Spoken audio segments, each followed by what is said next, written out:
Coleman, thank you so much for coming onto the Basketball Performance Podcast. Yes, sir. Absolutely. Thanks for having me, man. We've been trying to have this episode for a while. I'm glad we finally connected.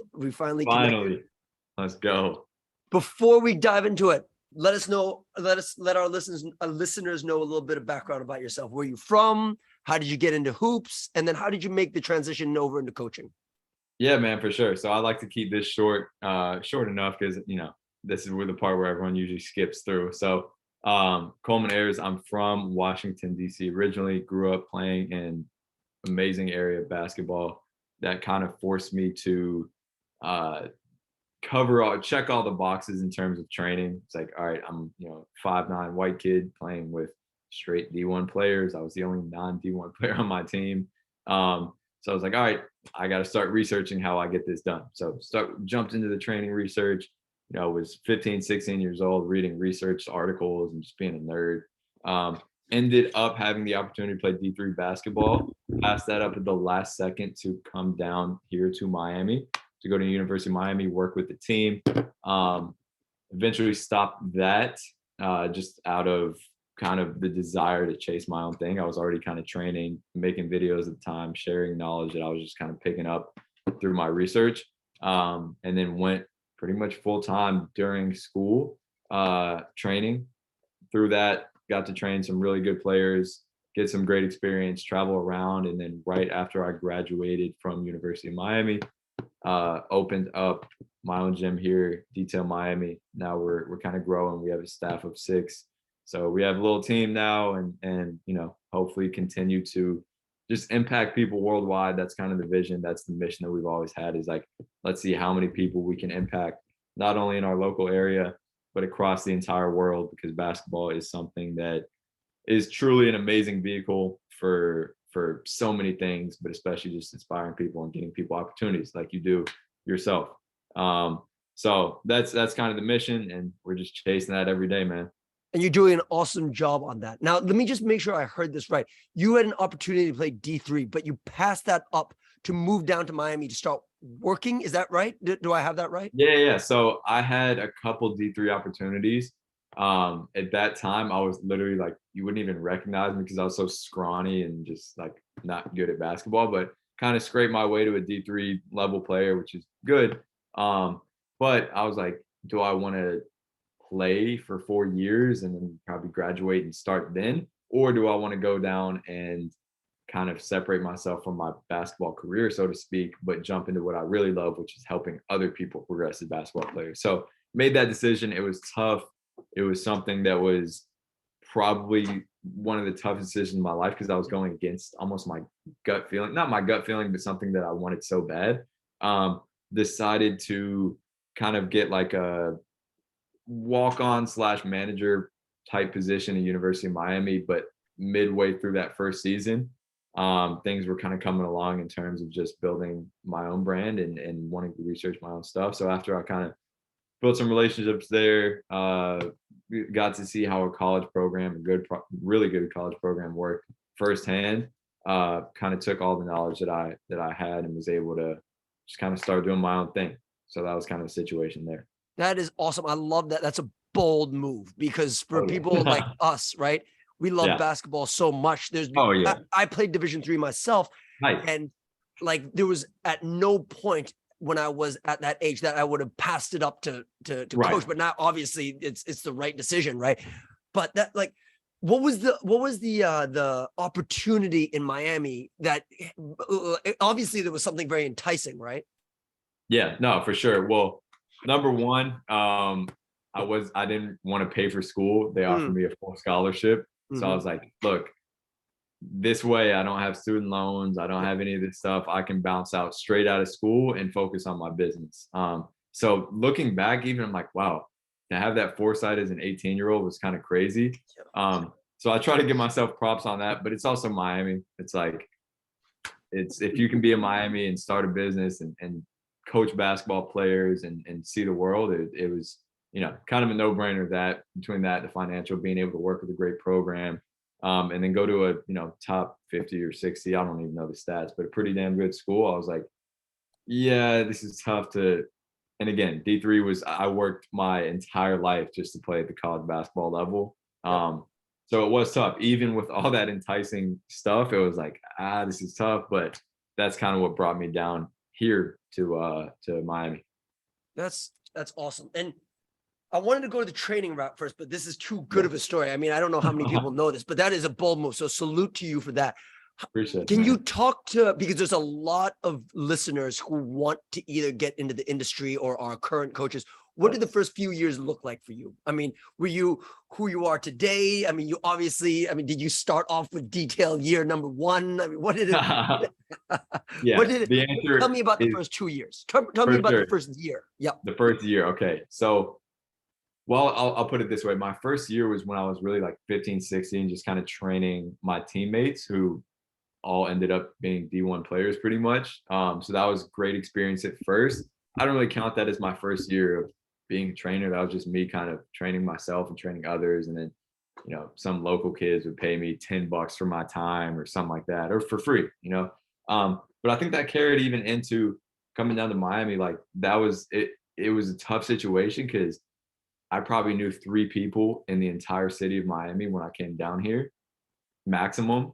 And I was by myself. I didn't really know the basketball industry yet. I had really no experience with anything other than just training, local athletes in the DC area.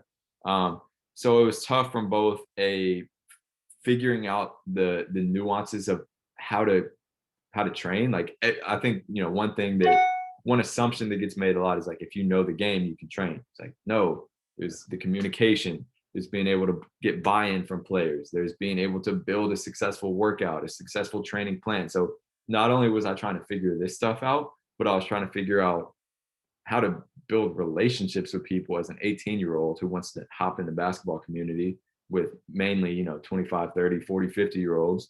And then also like, how can I make money out of this? And I think the thing that I came to realize is like, I'm not going to make money out of this at first, which is okay.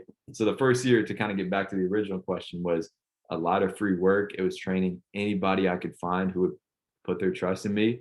A couple kids, I was reaching out to people on social media. I was blessed to already kind of have somewhat of a following. It wasn't anything crazy, but I've been making some of the attention to detail videos. That's kind of when I was starting.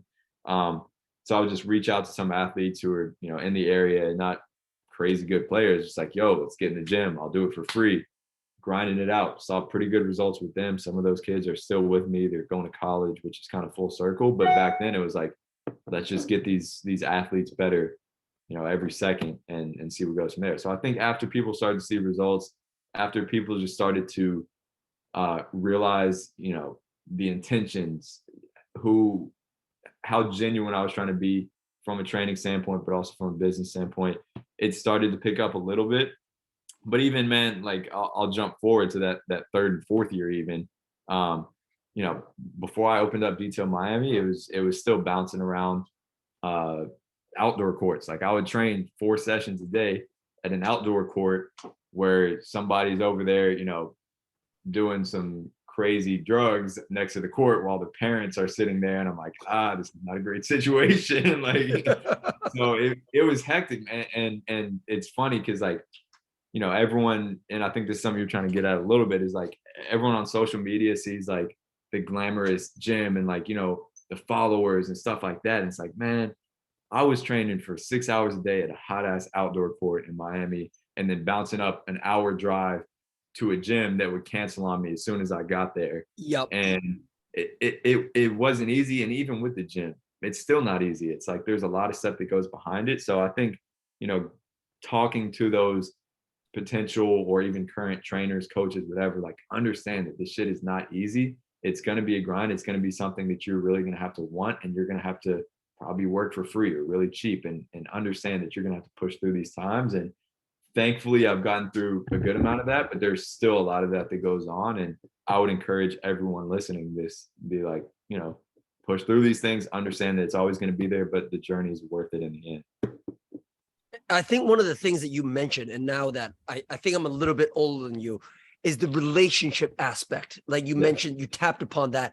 And for trainers who are just getting started, like like again, Coleman just mentioned like training for free, like just so that you can get your work out there and people can Right. like know how good you are. And at the end of the day, right? Not that it really matters, but you never know who you're talking to. You never Right. know who that person in front of you, 100%. or just as importantly, who is Who they watching. know. Yeah, true. Who is watching at the time, because it is like I cannot, like I would just be in the public court or whatever, just locked in on a training session, Yeah. not knowing that there might be 3 or 4 people or parents Yeah. or whoever are watching. And because you're so immersed in that session, that relationship aspect, I think in any part of life and business, if you're able to do that and you're genuine about yourself and you're like you try to master the craft, really Yes. expedites your journey like 100%. significantly. Right. And you tapped on that. And I just wanted to reiterate that to people who are listening, because if you're true to who you are and you're trying to be the best version of yourself and your craft, then Yep. I mean, it really just expedites everything so much faster. Wouldn't you agree? Yeah, absolutely, man. And I think people have a really good sense for when someone's genuine and when someone's not. Yep. And the more that you can just, like you said, stay true to yourself and understand that like every time you're in front of an athlete, if you're present, if you do the things that you're supposed to do, if you research, if you put everything you have into that session, things just kind of seem to work out. And I think the reason is because people have that sense. And again, you never know who somebody is, who they know. You could be training, a 5-year-old kid who's just starting to play basketball. They're like, oh, so and so is my cousin. Yeah. They go to the parent, and then now you're training a high level college or NBA. Like, obviously, that's rare, but we work for those times where we get those breaks. And the only way you're going to get those breaks is if you focus on those things, those mundane things on a daily basis, and you're present during those times. So I would 100% agree. Absolutely. Okay, so let's switch gear here, because if someone was going to look at your social media profile or whatever, look at you online, they'd be like, all right, well, Coleman talks about skill acquisition and motor learning, but at the same time, he's here talking about force production and force acceptance. Like, what is he? So how would you describe yourself as a coach? Like, what do you do? I mean, I think a lot of people like to label coaches like he's a basketball coach or he's a strength and conditioning coach. How would you describe yourself, and what is it that you do? Yeah, no, absolutely. So I still admittedly have not come up with a title for what I do, which is crazy. Typically what I'll tell people if I'm talking to a parent, a player, potential connections, if I'm introducing myself, is I'll say I am a hybrid skills and performance basketball coach. But then I'm like, damn, I also train athletes of other sports. Like, damn, I feel like these two things are a little bit more one and the same rather than both, if that makes sense. It's like I haven't really come up with a word for it, but I like to say I'm kind of a hybrid in a sense.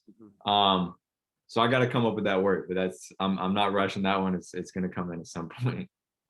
Cool. And how did you? I mean, obviously, for the most part, I mean, your journey sounds a lot like mine. How did that physical, I don't like to call it strength and conditioning, let's call it performance enhancement part come about for you? Where about in your journey did it come about? First. So that was really what I was most interested in. So that's kind of been, to me, I've always found more intrigue in the performance training side of things. I feel like it's not only just a more developed field, but something where there's so much research to dive into. There's so much that you can attack. In basketball, like the skill side of thing is too. But I feel like if you understand an athlete, how they move, how to improve the athlete as a whole, then it's a little bit easier to do skill side of thing, quote unquote, because every skill is a movement. That's kind of what we're studying in the performance side of things.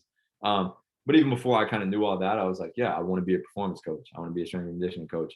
And then as I kind of work with players, it was like, why not do both? Because I'm seeing things on the strength and conditioning side that I want to work on. I feel like they should go together. I feel like they have a synergy. Why not do both? Then I kind of jumped into the motor learning stuff, skill acquisition. I'm like, these two, again, seem pretty similar.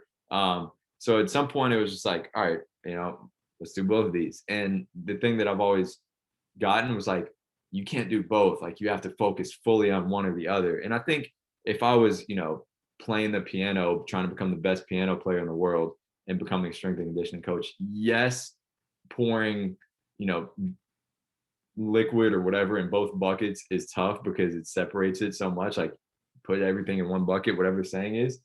But to me, they go together. Every time I learn something about skills training, it goes into the performance bucket as well. Every time I learn something about performance training, it goes in the skills bucket. So it's like I've done a lot of research in both, and it always kind of comes back to that synergy. So I think it just kind of naturally happened from being a crazy, inquisitive performance coach, or kind of young performance coach, and also being interested in hooping at the same time and wanting to improve the skill side as well. So it's kind of a natural process.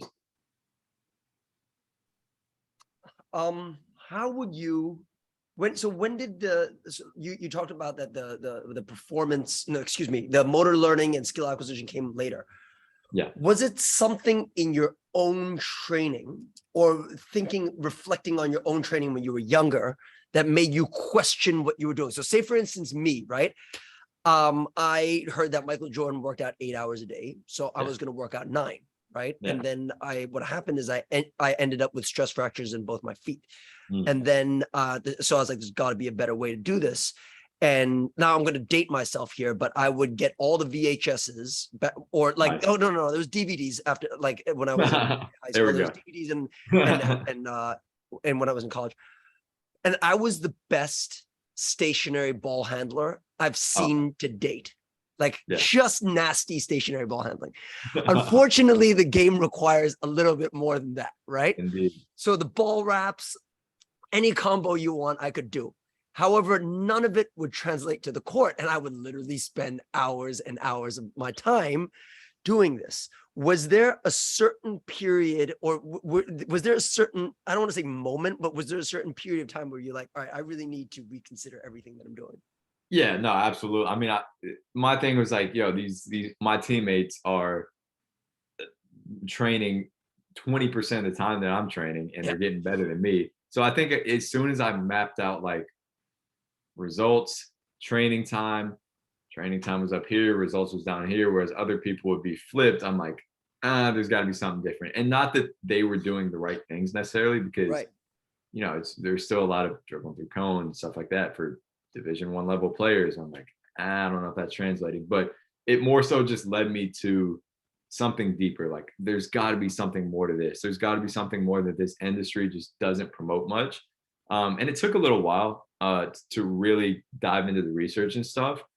But, by the time I was halfway through college, I was like, all right, this is crazy, because there's so much that, again, it's just not tapped into. And I think, again, getting back to your question, or your original question, is like where it stemmed from was just understanding that even without thinking about the science, there's something that just wasn't right about the training that I was doing, that many others are doing, kind of the traditional training.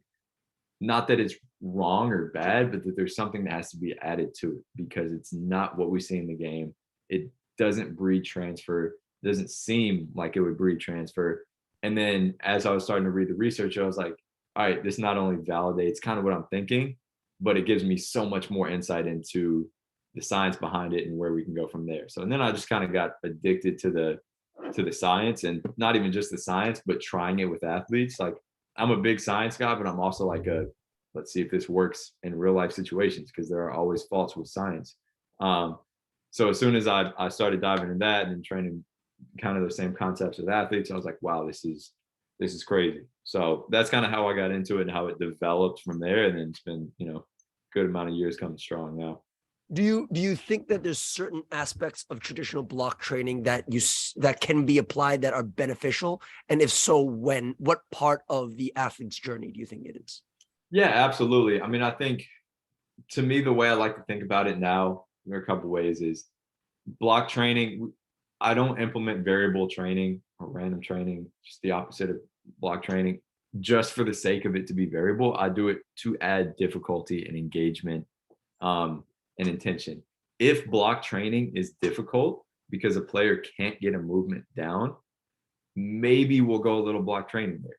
right? Yep. If a player literally has not matured their movement pattern, and they every time they shoot, it's here and then here and then here.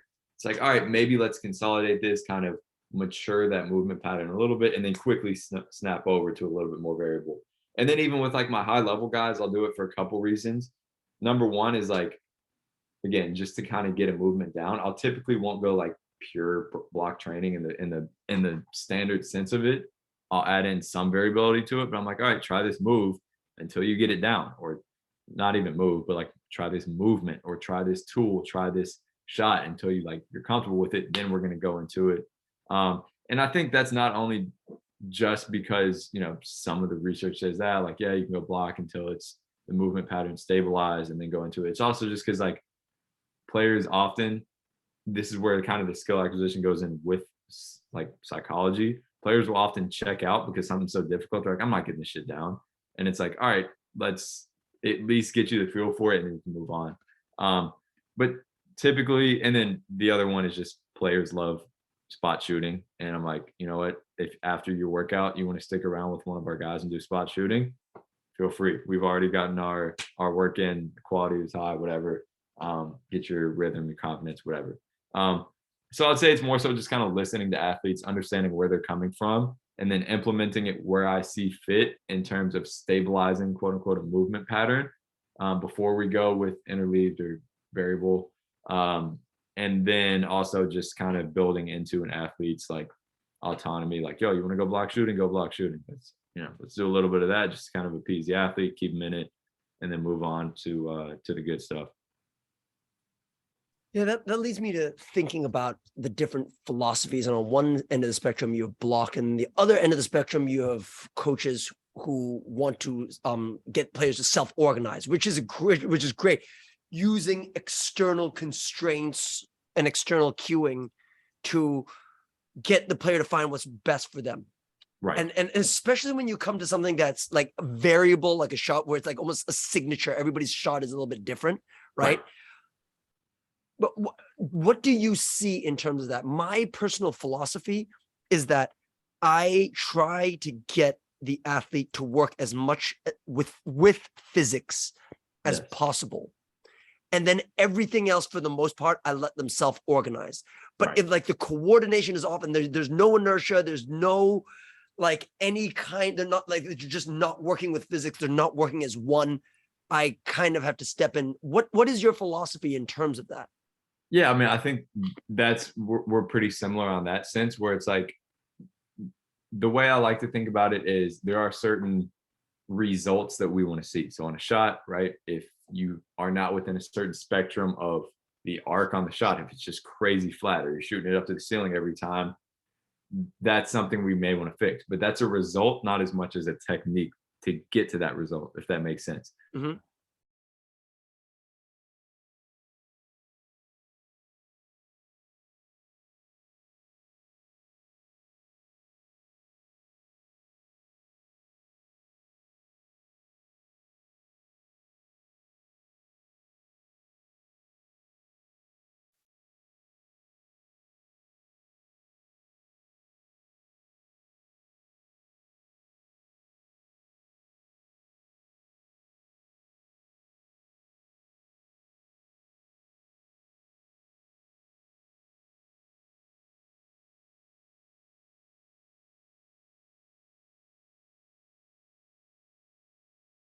Hey, my power went out.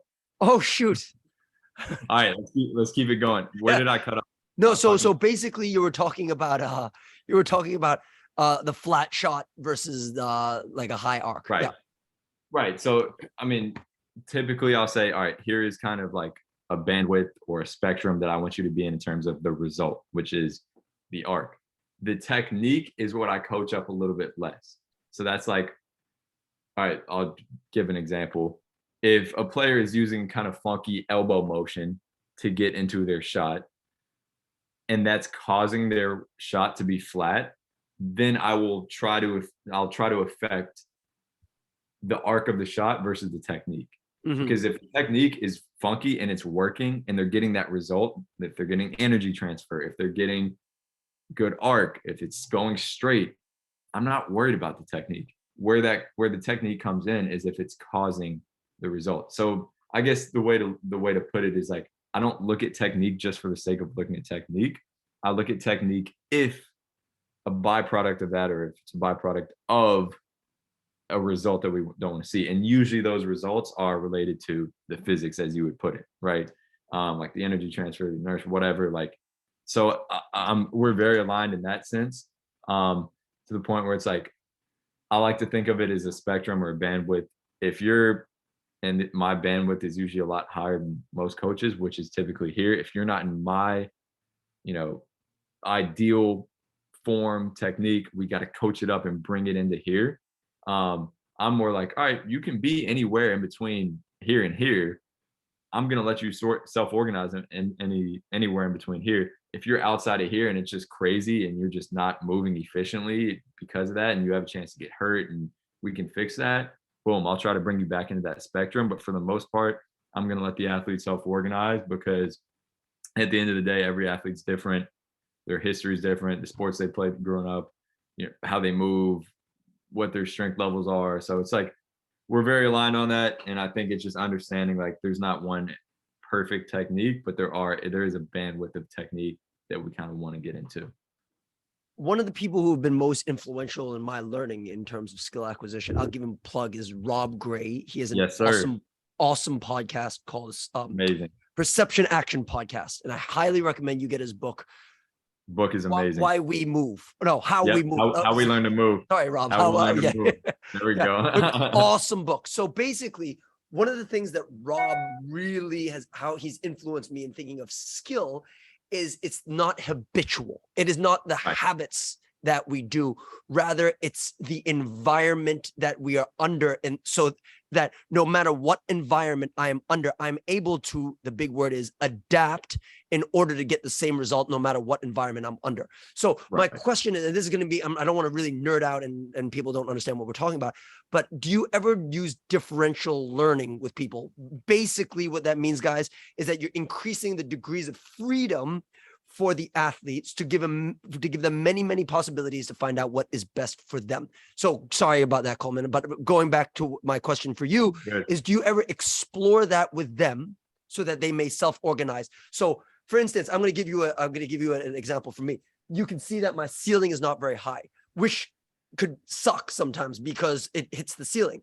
However, from a differential learning perspective, I will purposefully have the athlete shoot under a low pillar so that they need to shoot flatter than normal, and then they change the angle and now they can shoot. And that basically they're able to find what works best for them. So now going back to the question, do you ever use anything like that with your athletes? Yeah. I mean, to put it as simply as possible, I just want my athletes to become amazing problem solvers. And I give them a ton of problems to solve, even if that problem won't necessarily be there in a game. Will the low pillar be there in a game? Probably not, maybe, but that's not what I'm thinking about when I'm doing that, right? I'll have my guys start on the floor in like a laying down position, and they got to get up from that position into an acceleration position and score. Will they be on the game or on the floor in a game? Yes, at times. Is that what I'm shooting for? No, I just want them to be able to solve that problem, the quote unquote motor problem, right? How are you going to get up? You're in a weird position. You're at lower joint angles. How are you going to work with this? All right. So I do this in a ton of situations.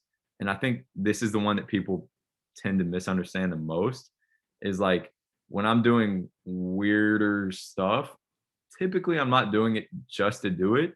It's either from a constraint standpoint where I'm trying to get the athlete to do something without telling them, or it is differential learning, and I just want them to become problem solvers, right? Like, again, going back to your low pillar example, if they're able to figure out how to shoot with a bunch of different arcs, they become overall more robust shooters. This can go for movement when they're getting up from the floor. This can be finishing, like if they have to touch the net and then finish, this is challenging their body control. If they have to finish without jumping, literally without jumping, this is also to create another degree of freedom, more degrees of freedom for them to have to work through. So to me, I would say, to put it as simply as possible, I use this a pretty good amount.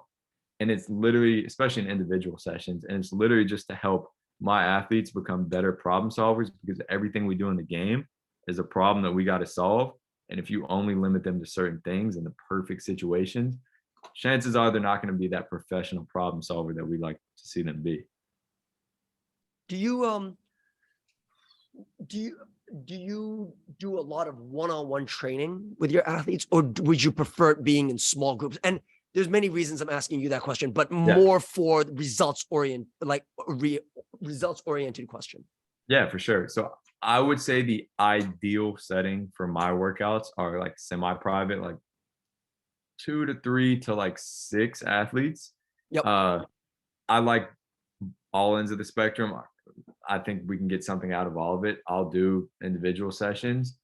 If I had to choose, it would be groups any day. Yeah. Because there are more athletes to play defense. Not only that, it's like, yes, they're able to play defense against each other and contest shots and challenge each other at the rim. But it's also kind of goes into the observational learning idea where it's like, if you're working around other athletes, you can look around and see what solutions they're using to solve the problems. So maybe we're doing a drill, a finishing drill. You look over and you see an athlete do like a certain type of finish or use like maybe they slow down and finish. You're like, oh shoot, I haven't thought about that. Now, because you're in an environment or setting with other athletes, you're able to pick up on certain tools that you wouldn't have picked up on if you were in the gym by yourself. So Right. that observational learning is huge. There's obviously kind of a social effect to it, psychological. When you're working with other athletes, you're able to collaborate, talk to each other, compete against each other. So I would say kind of the smaller group where I can still give individual focus to players and talk them through things. Not much, but like suggest like, hey, maybe try slowing down here. I don't know, up to you, and just give them suggestions. But also to the point where we have other athletes to work with to play defense against, and whatever. So I kind of like that smaller group setting the most.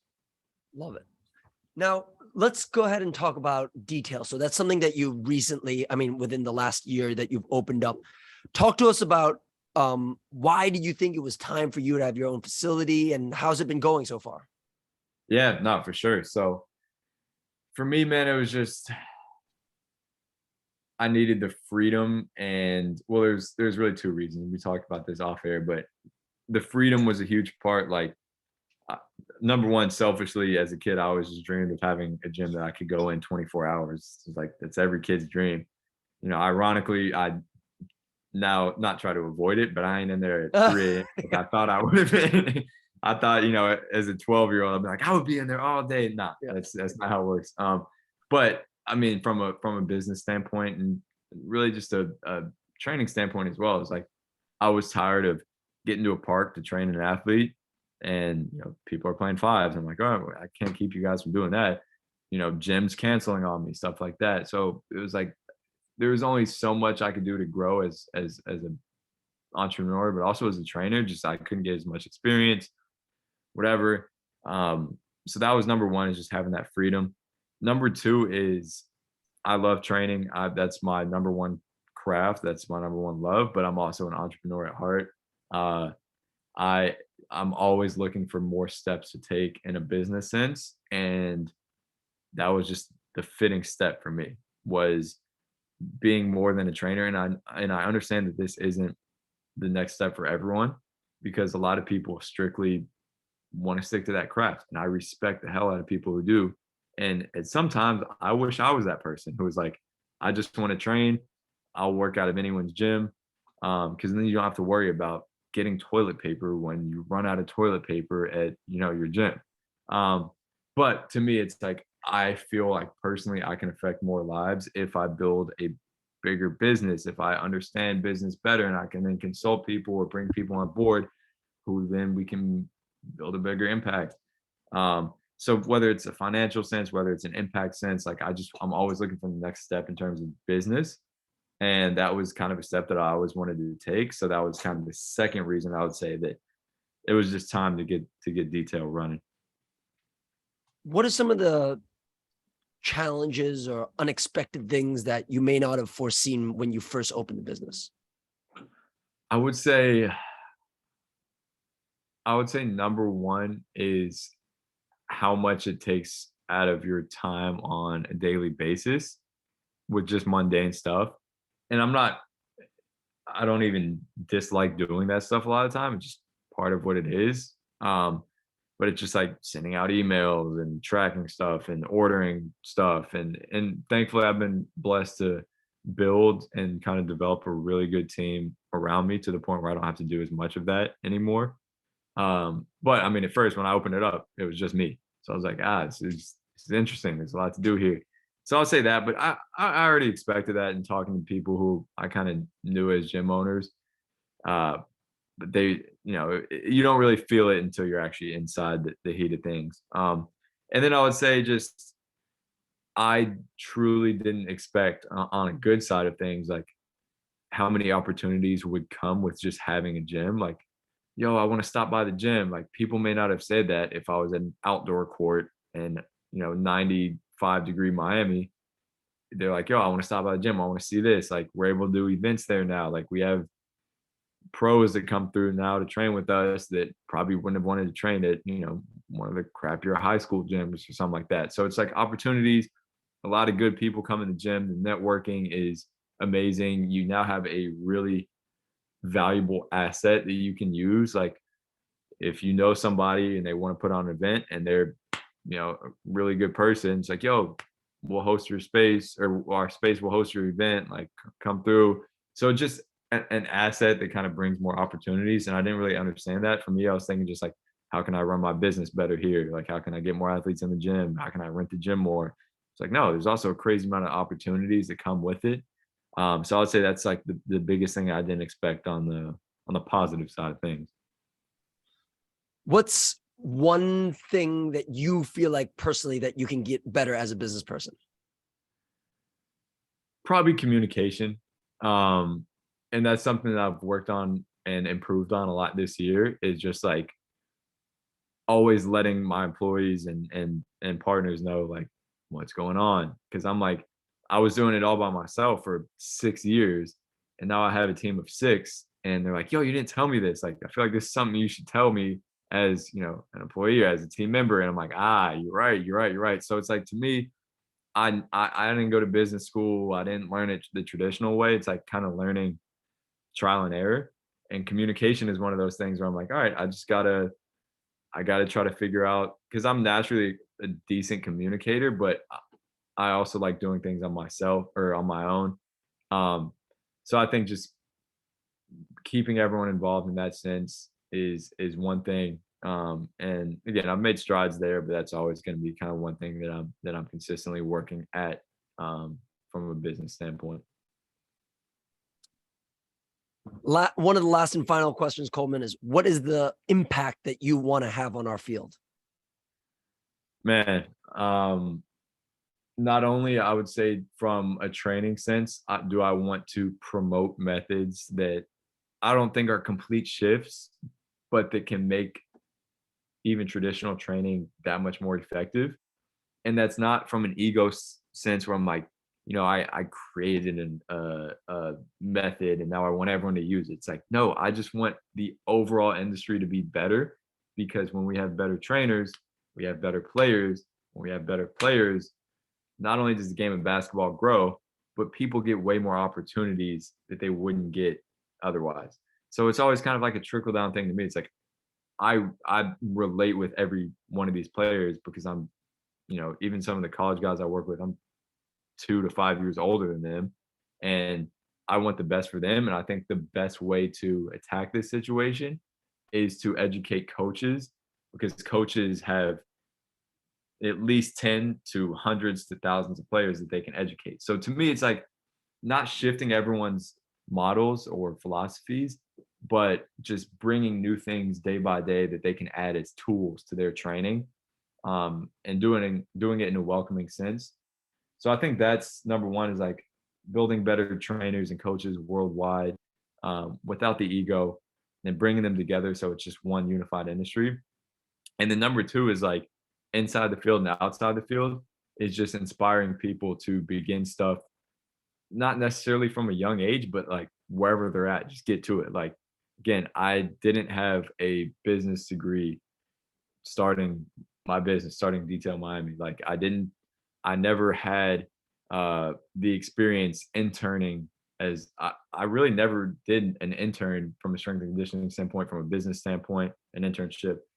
It was more so just kind of figuring stuff out. And I want to inspire people, whether they're my age, whether they're younger, whether they're 50 years old, to just go out and try to do what they're capable of doing without having, that 5-10 year just stalling period. Like just go get it. So I would say from training sense, the first thing I talked about, kind of building trainers. And then the second sense is just like a more general thing, just helping people understand that, like, stuff is possible to do from a young age. Um, and really just whatever the status quo is right now. And if you're willing to just kind of go balls to the wall and make it happen. You've been so generous with your time, Coleman. Where can people find out more about you? And on top of that, do you guys ever have like workshops at Detail where people from Asia can come over and learn more about you? Yeah, man. So people can find me on Instagram at By Any Means Basketball, YouTube, By Any Means Basketball. If you search that up, pretty much always come up. So if you guys are gracious enough with the follow, hit me up, DM me. I will 90% of the time respond. So that's where to find me. In terms of coming out to Miami, we have, from a player sense and a trainer sense, our summer academy during the summer, where we host athletes and coaches to come in and learn and train. And then we also have certain events throughout the year that are kind of spontaneous, and camps. Who knows? It could be Asia next, where I'll be kind of boots on the ground over there, not only training players at camps, but running coaches clinics, meeting as many people as possible, networking, but also trying to make an impact directly with coaches and trainers. So that's kind of the best bet for those. Excellent. Thank you again. You've given us a full hour. I'm really grateful for your time. I really appreciate you coming onto the podcast. Yes, sir. Absolutely, man. Appreciate you.